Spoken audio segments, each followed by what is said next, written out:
The sun rose over the dusty plains of Kajiado County, near the great lands of the Masai Mara.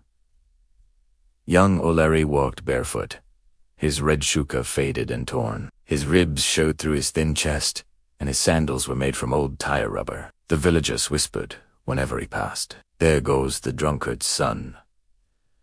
Even the other boys mocked him as they herded cattle. His family had only 2 skinny goats, while others owned large herds of cows. In Maasai culture, cattle meant respect, and Olerai's family had none. At school, he sat at the back of the class. His exercise book had more empty pages than written ones, because his mother could barely afford pencils. But Olerai had something no one could see: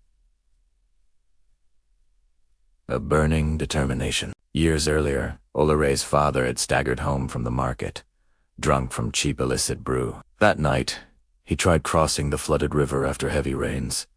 He never came back. The next morning, villagers found his body downstream. From that day on, Olerai's mother became both father and mother, working in other people's farms, fetching firewood to sell, and enduring humiliation. Some women refused to sit beside her at village meetings, but every night, she would tell Olerai, "Education is your only cow, my son. Guard it well."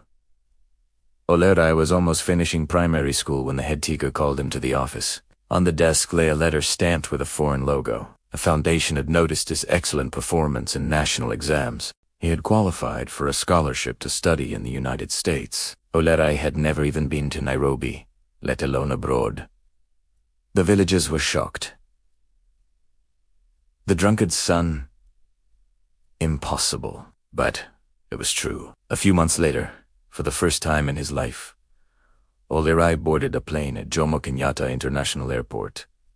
His mother wept as she held his hands. "Do not forget where you come from," she said. When Olerai landed in New York City, everything felt unreal. The buildings were taller than any tree he had seen. Snow fell from the sky, something he had only seen in pictures. He struggled at first. His accent was different. His clothes were simple. Some students laughed, but he studied harder than anyone else. He worked at part-time jobs, cleaning libraries, stacking supermarket shelves, tutoring younger students. His nights were long, but he remembered his mother walking barefoot to fetch water. That memory fueled him. Years passed. Olerai graduated with honors in engineering and later started a successful renewable energy company. Investors admired his brilliance and discipline. News reached the village. Olerai was coming home.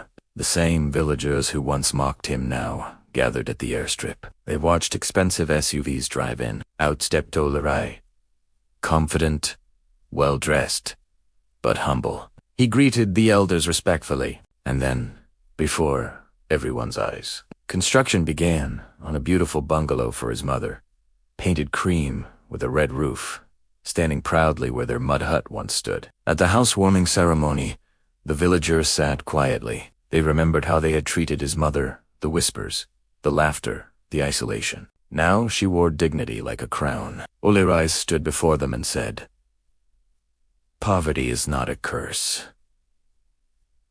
Ignorance is. My mother taught me strength when the world taught me shame." No one laughed anymore.